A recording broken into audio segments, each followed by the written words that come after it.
Good morning students, welcome to TSN School. Now we'll continue our last lesson, chapter number 3, the selfish giant. Last class में मैंने आपको बताया था कि जो सेल्फिश जायंट है वो कितना ज़्यादा क्रूर है, कितना ज़्यादा मतलब सेल्फिश है, स्वार्थी है, कि उसने कैसे जो बच्चे उसकी गार्डन के अंदर जब खेला करते थे तो उसने अपने गुस्से में आकर सब बच्चों को बाहर कर दिया और उसके चारों तरफ, गार्डन के चारों तरफ क्या बनवा दी थी, एक वॉल बनवा दी थी ताकि बच्चे इसके अंदर आकर ना खेल सके। बच्चे भी काफ़ी दुखी हो गए थे क्योंकि उनको खेलने के लिए और कोई जगह नहीं थी और उस गार्डन के अंदर क्यों एक हरियाली सी रहती थी, अच्छे अच्छे फ्लावर रहते थे, पक्षी भी वहाँ पर बहुत ज़्यादा रहते थे। क्यों? क्योंकि बच्चे भी वहाँ पर खेला करते थे। जब वो बच्चों को उसने निकलवा दिया वहाँ से, बच्चे जब वहाँ नहीं रहते थे तो उसके कारण क्या हुआ कि जो वहाँ पर वसंत ऋतु नहीं आई, काफ़ी टाइम निकल गया, चारों तरफ संसार में वसंत ऋतु आ गई, ग्रीष्म ऋतु भी आ गई, सारे जो मौसम थे चेंज हो रहे थे, बट जो एक गार्डन था उसके अंदर ही वो चेंजेस नहीं हो रहा था। क्यों? क्योंकि वहाँ पर बच्चों को आना अलाउड नहीं था, इसलिए ना वो वहाँ कोई फ्लावर आ रहा था ना कोई पक्षी आ रहा था। एकदम बर्फ़ से वो पूरा जो गार्डन था चादर की तरह ढक गया था। ये सब देख कर जो जैंट था उसे समझ में नहीं आता कि ऐसा क्यों हो रहा है। एक दिन जब वो लेटा हुआ था तो क्या हुआ कि एक उसे बड़ी सी प्यारी सी मधुर संगीत सुनाई दे रहा था और बड़ी अच्छी उसे आवाज़ सुनाई दी और स्मेल आई। जब उसने बाहर जाकर देखा तो उसने देखा कि पूरे गार्डन का दृश्य बदल गया है। जो बच्चे थे दीवार के अंदर, जो छोटे छोटे छेद थे उसके अंदर से उसके मतलब उसके द्वारा अंदर आ गए थे और जैसे वो अंदर आ गए थे तो चारों तरफ गार्डन के अंदर वापस से हरियाली आ गई थी, वसंत ऋतु आ गई थी, फ्लावर्स आ गए थे पेड़ों पर, नए पक्षी भी अपना गाना गुनगुना रहे थे। बट एक साइड में छोटा सा बच्चा खड़ा था जो पेड़ पर चढ़ने की कोशिश कर रहा था, बट वो उस पर चढ़ नहीं पा रहा था। ये सब देखकर उसी जैंट को ये तो समझ में आ गया था कि मैंने बहुत ज़्यादा सेल्फिशनेस दिखा दी है और मैंने बच्चों के साथ ऐसा व्यवहार किया, इसीलिए शायद यहाँ पर मेरे जो गार्डन है उसके अंदर स्प्रिंग जो मौसम था वो नहीं आ पाया, मतलब वसंत ऋतु वहाँ पर नहीं आ पाई। इसलिए अब मैं क्या करूँगा, बच्चों को कभी भी खेलने के लिए मना नहीं करूँगा ताकि मेरा जो गार्डन है वो भी हमेशा खुश रहे और हरियाली सी यहाँ रहे। Now I'll start. So he crept downstairs and opened the front door quite softly and went out into the garden. But when the children saw him, they were so frightened that they all ran away, and the garden became winter again. जब उसने ये सब देखा तो उसे बहुत अच्छा feel हुआ और वो नीचे उतर कर आया। जैसे उसने दरवाज़ा खोला और जब गार्डन में आने की कोशिश की, गार्डन में आने वाला था, तो बच्चे उसे देखकर डर गए और डर से के कारण वो वहाँ से भाग गए। जैसे बच्चे वहाँ से भाग गए तो पुनः मतलब वापस से क्या हुआ, गार्डन के अंदर क्या हो गया, विंटर आ गई, जो मौसम था फिर से बदल गया। Only the little boy did not run, for his eyes were so full of tears that he did not see the giants coming. And the giant stole up behind him and took him gently in his hands and put him up into the trees. And the trees broke at once with two blossom, and the birds came and sang on it. And the little boy stretched out his two arms and flung them round the giant's neck and kissed him.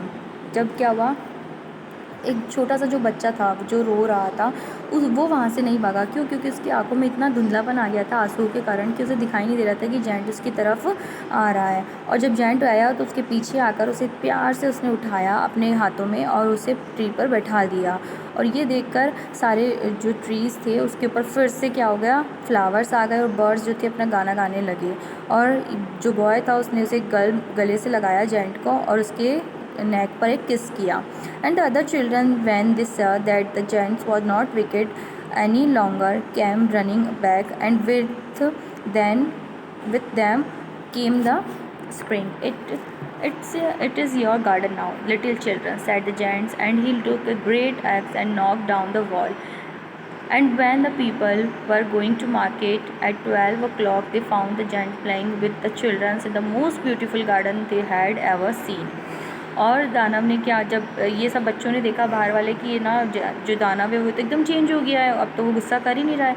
ये सब देखकर जो बच्चे थे सारे वापस अंदर आ गए और जैसे ही वो अंदर आए तो वापस से वसंत ऋतु वहाँ पर आ गई और जो उसका बगीचा था वो वापस से खुश हाल सा हो गया। और दानव ने बच्चों से कहा कि ये अब गार्डन किसका है, बच्चों तुम्हारा ही है और तुम यहाँ जब मन चाहे तुम यहाँ पर आकर खेल सकते हो। उसने कुल्हाड़ी उठाई और सारी जो दीवार थी उसे वॉल को तोड़ डाला। और जब लोग 12 बजे बाज़ार जाते थे तो वो देखते थे कि जो सुंदर बगीचा है वो बहुत ही प्यारा लग रहा है। क्यों? क्योंकि वहाँ पर बच्चे भी इतने अच्छे से खुश होकर खेल रहे थे और जैंट भी उनके साथ में खेलने लग गया था। ये सब देखकर बहुत ही अच्छा सबको लगता था। All day long they played and in the evening they come to the giants to bid him good bye. सारा दिन वो बच्चे वहाँ खेलते थे और शाम को दानव के पास से बाय बाय कहकर वो वहाँ से चले जाते थे। But where is your little companion, he said, the boy I put into the tree, the giant loved him the best because he had kissed him. वो जब वो जा रहे थे तो बच्चों से जायंट ने पूछा कि तुम्हारा वो छोटा साथी कहाँ है जिसे मैंने पेड़ पर चढ़ाया था, उसने मुझे किस किया था बड़े प्यार से, वो है कहाँ? We don't know answer the children, he has gone away. बच्चों ने कहा हमें नहीं पता वो कहाँ चला गया है।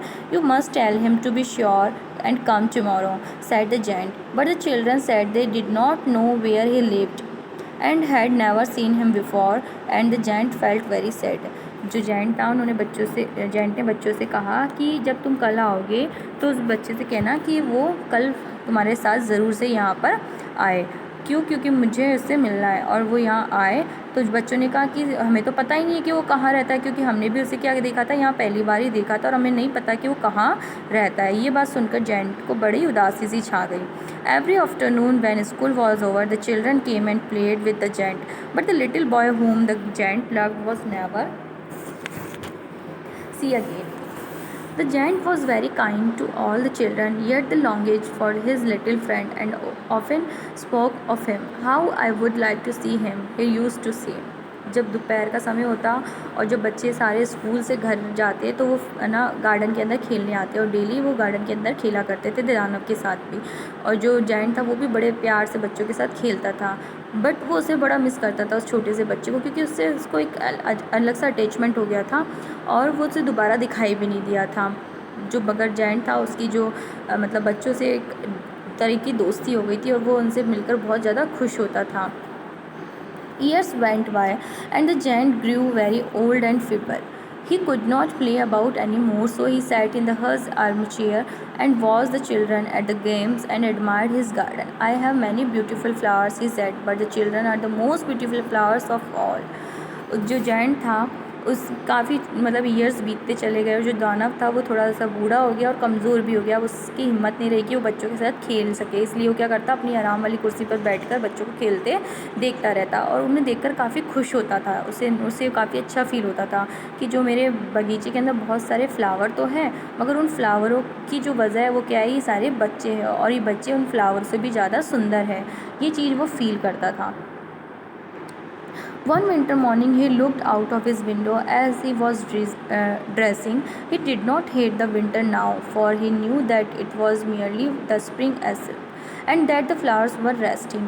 जब ठंड का टाइम आता तो मतलब वो जब कपड़े पहन रहा था, ठंड का टाइम था, सुबह की मॉर्निंग थी, वो कपड़े पहन रहा था तो उसने खिड़की से बाहर जाकर देखा। उसे अब जो सर्दियों का दिन था, जो विंटर के दिन थे, वो बुरे नहीं लगते थे, क्योंकि उसे पता था कि जो अभी वसंत ऋतु है वो थोड़ा एक तरह से आराम कर रही है, नींद मतलब ले रही है, आराम कर रही है, क्योंकि अभी जो फ्लावर्स है वो भी क्या कर रहे हैं, रेस्ट कर रहे हैं। Suddenly he rubbed his eyes in wonder and looked. It certainly was a marvelous sight. In the farthest corner of the garden was a tree quite covered with lovely white blossoms. Its branches were golden and silver fruit hung down from them, and underneath it stood the little boy he had loved. उसने देखा कि जो मतलब है ना, एकदम जब उसने अपनी आंखें रगड़ी तो उसने गौर से देखा तो उसे एक अलग सा मतलब दृश्य दिखाई दिया। क्या कि एक जो उसका गार्डन था उसके अंदर सबसे दूर एक कोने में जो एक पेड़ था उस पर सफ़ेद फूल अभी भी लदे हुए थे और एक सुनहरी सी शाखा उस पर थी और उस पर फल लटक रहे थे, फूल बन आ गए थे। उसे देखकर उसे काफ़ी खुशी हुई और उसने जब नीचे देखा कि उसके नीचे क्या खड़ा है, पेड़ के नीचे एक वो बच्चा खड़ा है जिसे वो हमेशा याद करता था।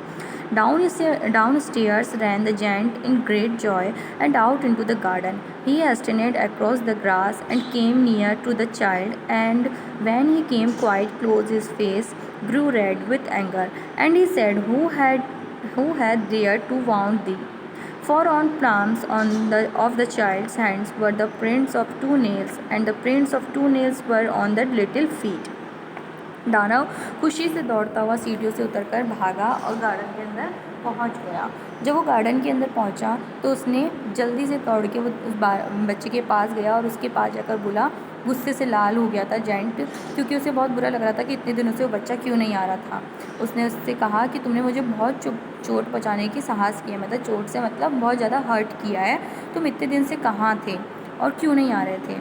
और जब उसने बच्चे के हाथ पर देखा कि 2 कीलों के निशान थे, वही निशान उसने जो थे उसके छोटे छोटे पैरों पर भी देखे, मतलब उस बच्चे के पैरों पर भी 2 निशान थे और हाथों पर भी 2 कीलों के निशान थे।